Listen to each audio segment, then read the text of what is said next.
Hey, look, gravitation. Cannabis gotta be from up north forest from Jamaica.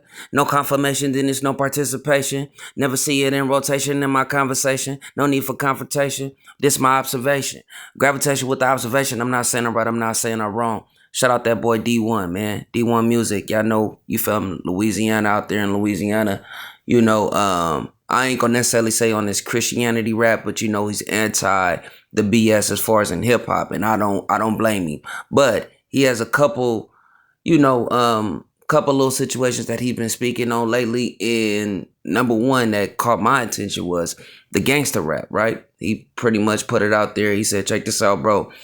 It's been there for 40 years and the service is no longer needed and I'm taking it back. So let's go ahead and react to this clip and I'm going to give y'all, you feel me? Like I say, I'm off to gravitate myself.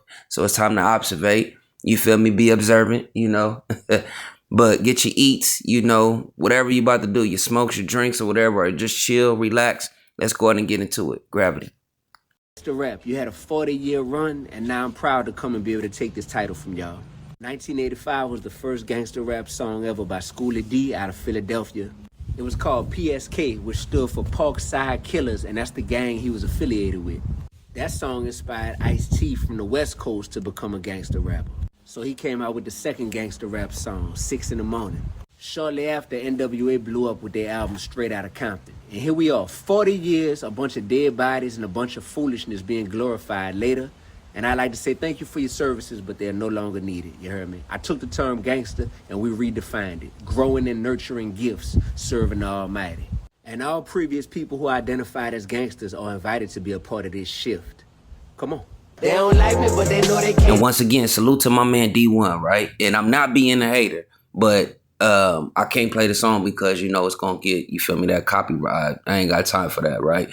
But everything that he was saying, though, okay, I feel where he coming from. But my only dispute is that it seemed like he's a well-intelligent individual and he does his research.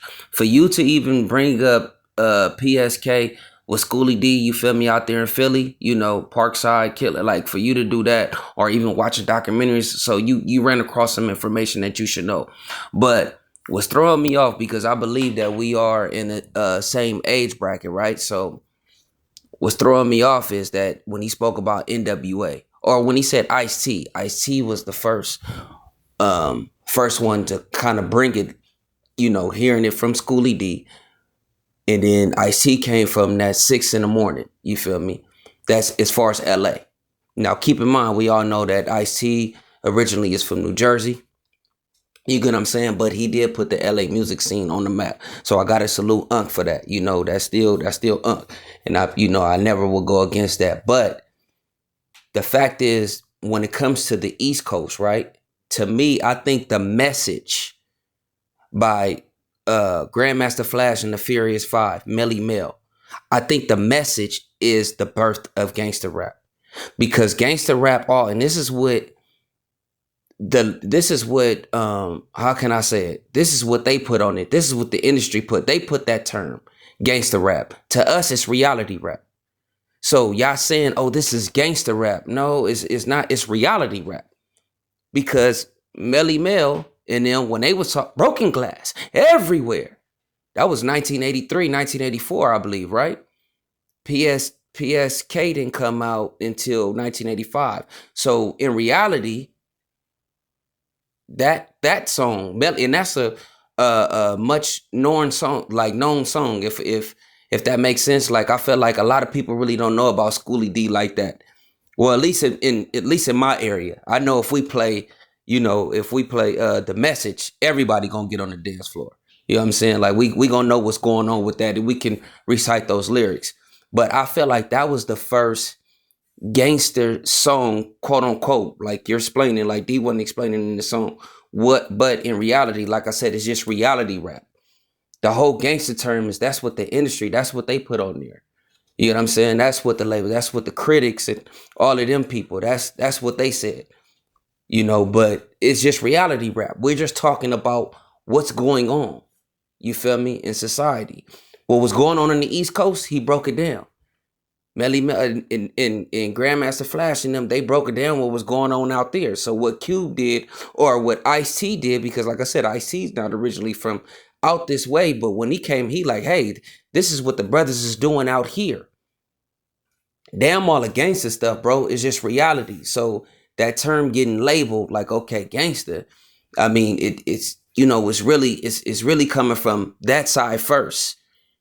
You see what I'm saying? So I got to give credit. And maybe people probably from New York or from the East Coast probably could tell me a little different. Like, nah, well, it was a song before that. I'm just going off of what I know. Mind you, I'm not doing no research.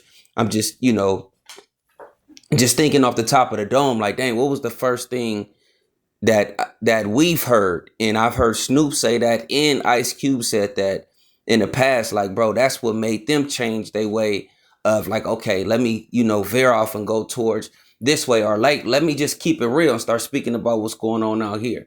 But I don't know, y'all let me in besides that, everything like he was saying though, as far as what D1 was saying, bro, I understand where he coming from. I totally understand where he coming from. But then again, I'll talk about that later on in the next video, because I just want to just stick on that subject though, as far as like with the whole term with the gangster rap and reality rap. Like, bro, no, that's what they labeled it, bro. We never said this was gangster rap. Of course, yeah, we still, we ran with the term. Don't get me wrong, just like the East Coast versus West Coast. It was just two labels going against each other, but at what it seemed like, okay, well, y'all over here, well, they are over there. You know what I'm saying? So it's easy for somebody to be like, oh, okay, East Coast versus West Coast. And if the magazines are selling, hey, that's what we're going to go with. And we just going to ride with it. But Pac even said it numerous of times, like, bro, it wasn't no, nigga, I just got a problem with them.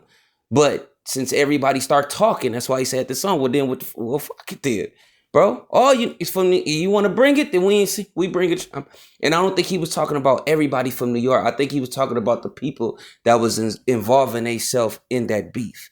You know what I'm saying? I could keep talking about this for days. But anyways, man, let me know in the comments below how y'all feel. Where do y'all feel as far as like the gangster rap? Like, where did that start? As he quoted. But gravitation with the observation. I'm not saying it right. I'm not saying I'm wrong. Keep looking out on those cash apps, and I appreciate y'all. Gravity.